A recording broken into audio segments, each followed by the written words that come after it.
મિત્રો, ભારતીય જનતા પાર્ટીની ગુજરાતમાં 30 વર્ષની સરકાર, એટલે 30 વર્ષની સરકારમાં જો ભારતીય જનતા પાર્ટીના વરિષ્ઠ નેતાઓ વારંવાર પણગા ફૂટતા હોય કે અમે દેશમાં અને ગુજરાતમાં વિકાસ કર્યો છે અને વિકાસની વાતો કરતા હોય તો હું સુરેન્દ્રનગર અને ચુડા તાલુકા બંનેને જે જોડતો ધોરીમાર્ગ કહેવાય એવો વસ્તડીનો જે ધોરીમાર્ગ છે અને એના ઉપર જે નદી ઉપર જે પુલ બાંધેલો છે એ છેલ્લા 1 વર્ષથી આ પડી ગયેલ છે, ભ્રષ્ટાચારના કારણે પડી ગયેલ છે, એ લોકોના મળતિયાઓના ઓવરલોડના કારણે પડી ગયેલ છે અને હજી પણ આટલો સમય વીતી ગયા છતાં લોકો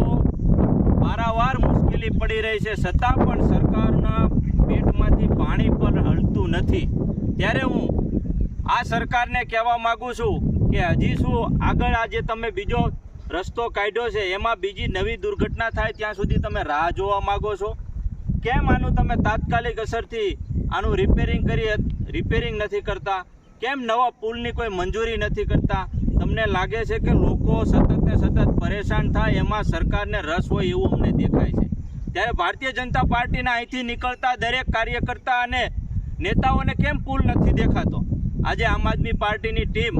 જ્યારે વસ્તડીની આજે સ્પેશિયલ અહીંયાના લોકોના જે કહેવાથી તાત્કાલિક અસરથી અમે મુલાકાત લઈ અને આ જે છે એની અમે અહીંથી કલેક્ટર કક્ષાએ રજૂઆત કરીને તાત્કાલિક આ પુલ થાય, ચોમાસામાં આ પુલની વ્યવસ્થા થાય, પુલની જગ્યાએ હાલવાની વ્યવસ્થા થાય એવું કરવામાં આવે એવી અમે રજૂઆત કરવા માટે જઈ રહ્યા છીએ।